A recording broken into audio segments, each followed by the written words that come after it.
Halo YouTube, hello everyone. Apa kabar semuanya? Semoga terus semangat. Di sini saya Walid Kresna dan Ivan akan menjelaskan tentang materi Organizational Communication Approaches and Processes 6 edition by Miller, terutama pada chapter 6 di sini terkait dengan critical approaches. Untuk materi awal akan dijelaskan oleh rekan saya Ivan. Silahkan Ivan. Thank you, Mas Walid. Halo teman-teman semuanya. Selanjutnya saya akan um, mempresentasikan mengenai tentang critical theory, yaitu yang tertera di slide ini membahas mengenai tentang keywords yang diambil dari critical theory, yaitu ada Frankfurt School, dikenal sebagai penggagas sekolah kritis masyarakat yang melahirkan beberapa tokoh, diantaranya Habermas dan lain-lain. Secara garis besar, pembahasan teori kritis diantaranya menyangkut mengenai social problems, social structures, cultural assumption, emancipation, dan feminism. Teori kritis. Karl Marx meneliti hubungan antara pemilik dan pekerja dalam masyarakat kapitalis yang berteori bahwa ada ketidakseimbangan yang melekat dalam hubungan ini dan pada akhirnya akan berontak dalam melawan sistem kapitalis. Marx percaya bahwa kritik akan mengarah pada revolusi yang akan mengungkapkan kebenaran tentang kondisi sosial, sehingga diperlukan sikap mengkritik terhadap berbagai kondisi, walaupun akan menciptakan sebuah konflik dengan kekuatan yang ada. Pemikiran Marx telah mempengaruhi ahli teori lainnya yang mengadopsi pendekatan kritis, seperti Frankfurt, dan alirannya melakukan kritik sosial dan politik yang mengarah pada setiap individu dapat mengatasi situasi tidak bahagia melalui pemikiran dan tindakan kritis. Selanjutnya, berikut Golden Picture Critical Theory. Um, Critical Theory di sini membahas membahas mengenai isu-isu sosial yang diantaranya isu terkait hegemonic power, rasisme, dan juga isu-isu lainnya yang kurang lebih tertera pada Golden Picture ini. Selanjutnya, para ahli teori cenderung sepakat pada hal-hal berikut. Yang pertama, bahwa struktur masyarakat mengarah pada ketidakseimbangan kekuasaan. Yang kedua, ketidakseimbangan kekuasaan menyebabkan keterasingan dan penindasan kepada kelas dan kelompok sosial tertentu. Dan yang ketiga, peran ahli teori kritis mengeksplorasi dan mengungkapkan ketidakseimbangan serta menyampaikan kepada kelompok tertindas melalui aksi politik, perlawanan individu, ataupun kesadaran individu yang tertindas. Selanjutnya, kekuasaan yang meluas. Para ahli teori kritis melihat kekuasaan sebagai bagian yang tidak terpisahkan dari kehidupan organisasi. Konsep kekuasaan biasanya dikaitkan dengan kontrol dan dominasi. Di sini tertera tiga pendekatan highlight oleh Conrad dan Ryan di tahun 1985. Yang pertama ada tradisional, yaitu menganggap kekuasaan sebagai wujud yang dimiliki oleh semua orang atau kelompok dan mengarah pada kekuatan organisasi dan dampak kekuatan tersebut pada kinerja dan kepuasan kerja. Kekuasaan atas sumber daya terjadi akibat status hierarki. Dan yang kedua ada interpretatif, yang dimana kekuasaan terjadi melalui interaksi komunikasi yang membentuk pemahaman tentang kekuasaan melalui hubungan yang dibangun secara sosial. Dan yang ketiga, radikal kritis, fokus pada bagian terdalam yang menghasilkan dan memproduksi hubungan dalam kehidupan organisasi. Terdapat kontradiksi inheren antara struktur permukaan dan struktur dalam kekuasaan yang harus dieksplorasi menghasilkan korelasi antara faktor ekonomi dan sosial dan komunikatif sehingga menghasilkan kekuatan hubungan kekuasaan organisasi. Selanjutnya, sumber kekuatan dalam organisasi. Yang pertama adalah otoritas, kontrol kelangkaan sumber daya, penggunaan struktur organisasi, aturan dan regulasi, kontrol proses pengambilan keputusan, kontrol pengetahuan dan informasi, kontrol batas, kemampuan untuk menghadapi ketidakpastian.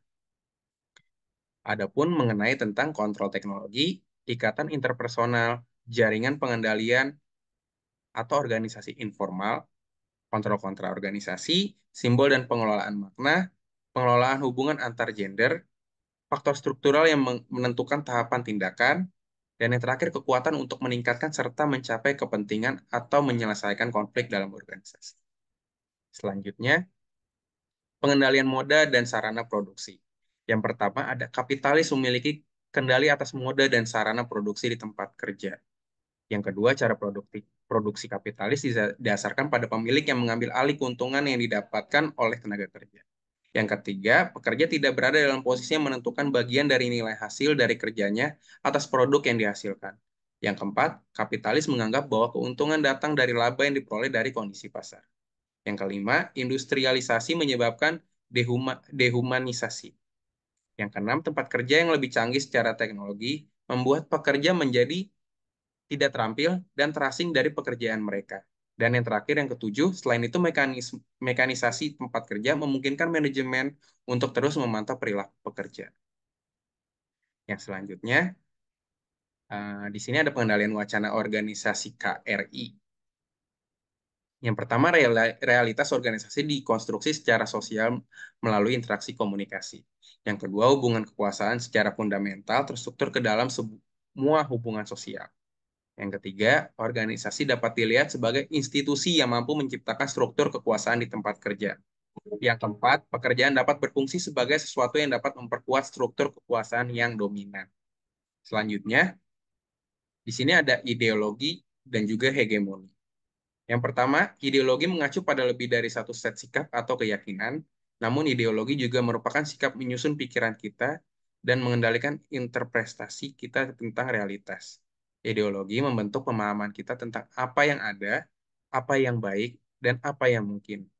Yang kedua, ideologi melibatkan asumsi yang jarang dipertanyakan atau diteliti.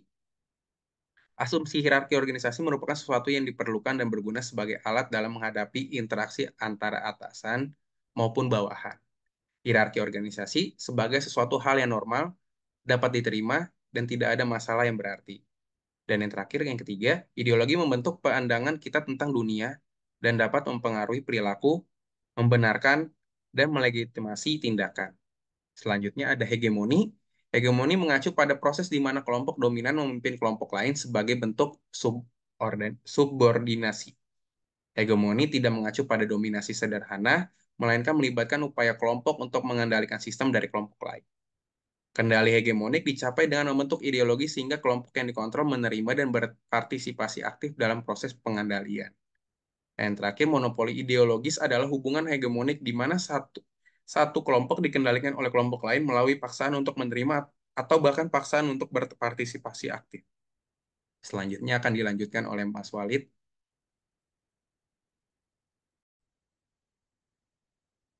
Terima kasih, Ivan.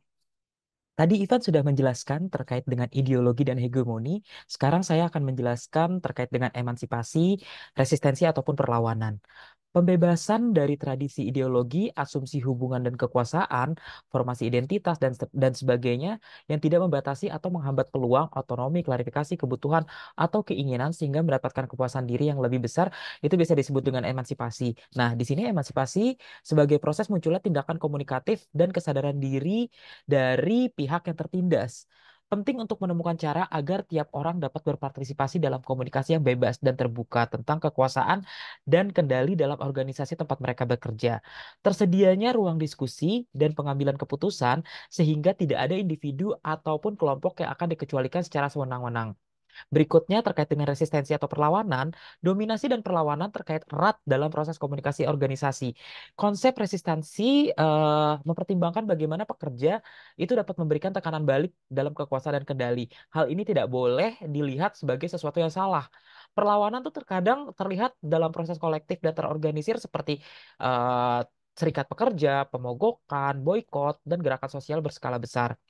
Adanya kompleksitas proses resistensi yang muncul itu berasal dari perubahan bentuk organisasi dan teknologi yang berkembang. Adapun teknologi internet yang menyediakan forum untuk perlawanan organisasi yang luas itu melampiaskan frustasi dan melakukan tindakan yang dapat digunakan sebagai strategi perlawanan yang lebih aktif. Terdapat dua pendekatan kritis dalam komunikasi. dengan asumsi yang mendasari pendekatan kritis di mana individu dapat dikontrol dan didominasi dalam lingkungan organisasi. Hidup berdampingan antara kritik dan harapan ini itu juga dapat meresap ke dalam beberapa pendekatan kritis spesifik yang telah digunakan secara luas dalam komunikasi organisasi. Adapun dua pendekatan yang dapat dipertimbangkan tersebut adalah yang pertama teori kontrol konservatif dan yang kedua itu teori feminis. Yang pertama, teori kontrol konservatif. Ini didasari oleh tiga hal penting, yaitu kontrol, identifikasi, dan disiplin. Untuk kontrol itu sendiri, dalam organisasi modern, pengendalian sederhana melibatkan penerapan pengendalian secara langsung dan otoriter di tempat kerja, melalui proses teknologi di tempat kerja seperti jalur perakitan ataupun komputer program. Nah, pengendalian birokrasi ini didasarkan pada kekuasaan struktur hierarki dan aturan-aturan rasional legal yang berasal dari birokrasi struktur. Untuk identifikasi, ini mengacu pada rasa memiliki, di mana individu mendefinisikan dirinya sebagai anggota. Individu tersebut itu akan mencuri perhatian organisasi ataupun kelompok. Seorang individu mengidentifikasikan dengan nilai-nilai organisasi atau kelompok kerja dan akan bertindak sesuai dengan nilai-nilai tersebut. Yang ketiga adalah disiplin. Kedisiplinan itu merupakan teknik untuk menghargai dan menghukum perilaku yang sesuai dengan atau menyimpang dari nilai-nilai yang ada di dalam organisasi. Teknik disiplin ini itu termasuk kritik langsung dengan penggunaan keheningan ataupun tekanan sosial atau sejumlah strategi interaksi lainnya yang pekerja cenderung akan mengidentifikasi dengan nilai-nilai organisasi dan kemudian menyesuaikan diri dengan perilaku yang sesuai dengan norma-norma tersebut. Kemudian pendekatan yang kedua yaitu teori feminis komunikasi organisasi. Di sini peneliti pertama yang melakukan pendekatan terhadap isu gender dalam organisasi settingnya itu adalah Rosabeth Moskanter pada tahun 1977 dengan bukunya yang berjudul Men and Women of the Corporation. Kanter ini mengeksplorasi berbagai isu terkait gender, mulai dari tokenism, itu promosi segelintir perempuan ke posisi yang lebih menonjol, hingga peran eksekutif sekretari dan corporate wife. Kemudian teori feminis komunikasi organisasi mengkaji bagaimana hubungan gender berkontribusi terhadap dinamika kekuasaan di tempat kerja dengan asumsi bahwa organisasi itu sendiri terdiri dari sistem kontrol tunggal ataupun plural dengan menggambarkan bagaimana gender berhubungan dengan bentuk penindasan lain seperti ras dan kelas. Sorotan bagaimana wanita menghadapi dilema di tempat kerja itu seperti bagaimana sih mengatur ketegangan antara tubuh ideal untuk wanita kulit putih yang kelas menengah itu bersifat kuat dan kompeten dengan tubuh feminitas tradisional yang mengasuh dan lembut. Kemudian mengendalikan tampilan nonverbal mereka dengan cara menunjukkan kekuatan namun tidak dengan cara mengancam. Begitu juga dengan mengontrol dan mendisiplinkan kecenderungan tubuh untuk seperti keluar melalui pakaian yang tidak teratur, pendarahan menstruasi, kehamilan, ataupun tampilan emosional. Itu yang disampaikan oleh Treadway pada tahun 2000. Isu-isu feminisme yang sering terjadi itu seperti identifikasi pengalaman yang berbeda tuh dari pria dan wanita di tempat kerja. Cara perempuan bekerja di sebuah organisasi dengan cara berkonsentrasi pada jaringan dan hubungan jangka panjang. Kemudian argumen bahwa pria dan wanita itu memiliki pola komunikasi yang sangat berbeda yang berimplikasi pada gaya kepemimpinan yang khas. Menganggap semua wanita itu memiliki masalah yang sama. Terus isi gender sebagai isu interpersonal dan psikologis yang terjadi dalam organisasi juga adanya pengalaman yang berbeda dari pria dan wanita dalam organisasi. Adapun karakteristik stereotip laki-laki itu seperti logika, agresivitas dan daya saing, sedangkan perempuan itu lekat seperti emosional, empati, intuisi, keterhubungan dan kerjasama cenderung diremehkan dalam sebuah kehidupan organisasi.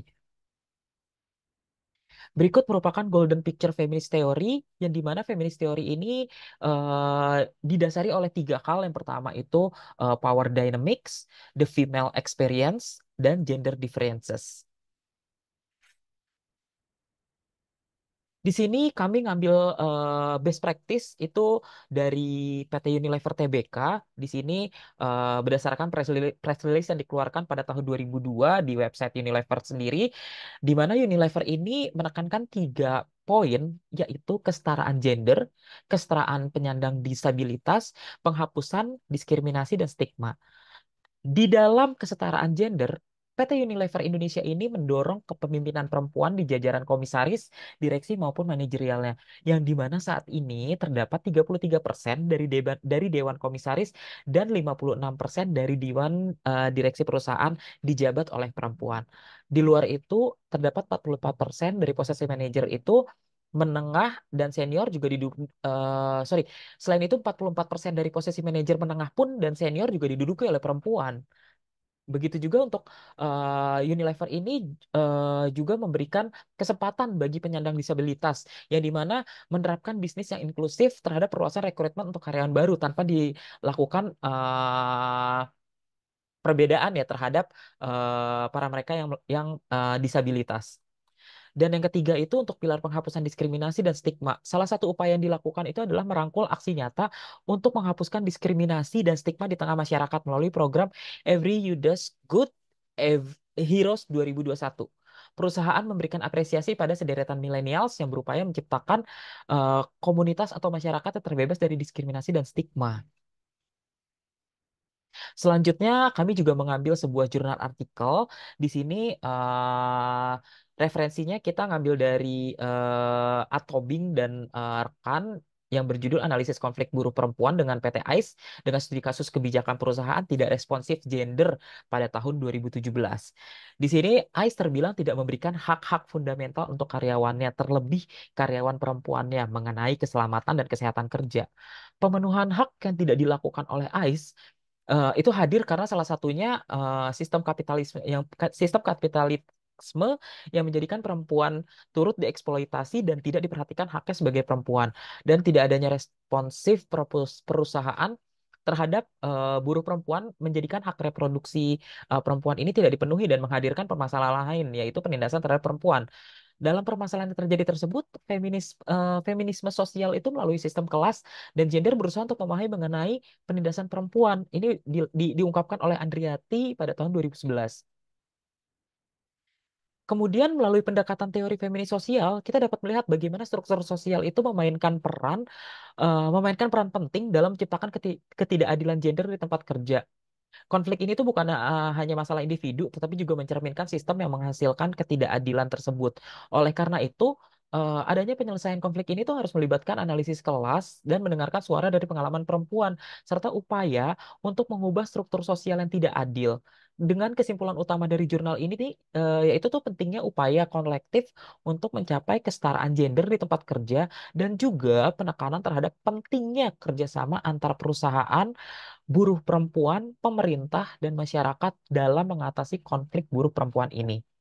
Berdasarkan analisis kasus AIS, saran-saran konkret yang dapat diajukan seperti diantaranya yaitu mendorong dialog dan negosiasi yang konstruktif antara kedua belah pihak, lalu peningkatan perlindungan hukum untuk melindungi hak-hak buruh perempuan, membuat pelatihan tentang kesetaraan gender, keadilan kerja, dan etika bisnis dapat membantu mengubah persepsi maupun praktik yang tidak adil.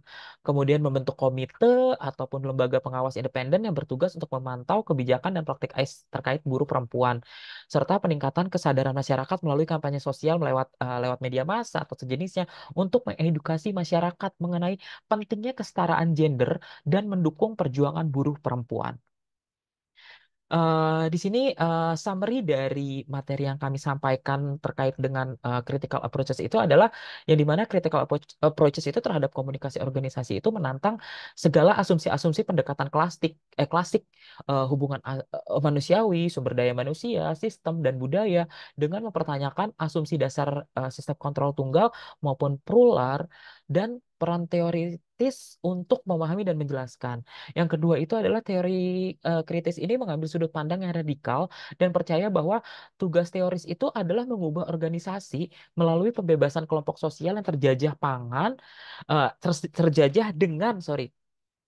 dengan mengkaji konsep-konsep penting seperti kekuasaan, ideologi, hegemoni, dan resistensi, serta mempertimbangkan dua karya dalam komunikasi organisasi, yaitu teori kontrol konservatif dan juga teori feminis untuk mengilustrasikan bagaimana lensa kritis dapat diterapkan pada proses komunikasi.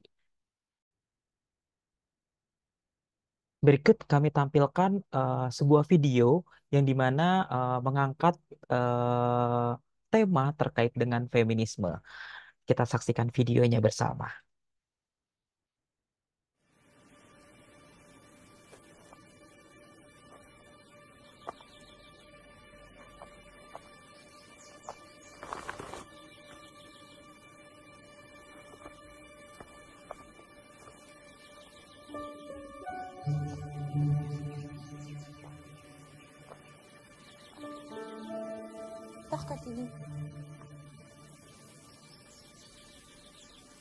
Stella?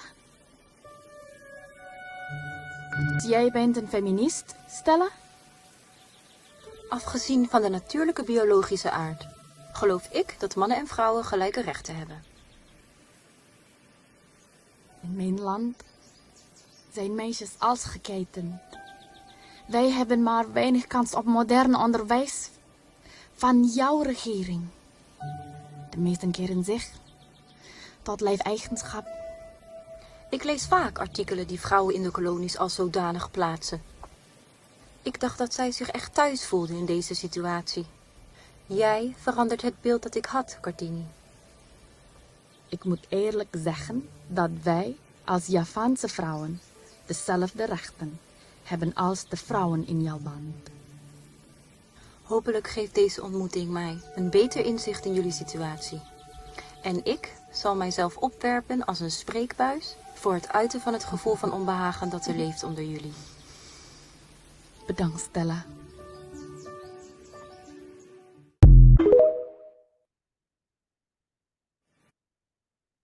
Oke, demikian materi terkait dengan critical approach yang kami sampaikan. Semoga dapat berguna untuk kalian semua dan dapat diterima untuk kalian juga. Di sini kami mengucapkan terima kasih telah menonton video kami sampai akhir. Jangan lupa untuk like dan komen dan juga saksikan channel YouTube kami di video-video yang lainnya. Terima kasih, bye-bye.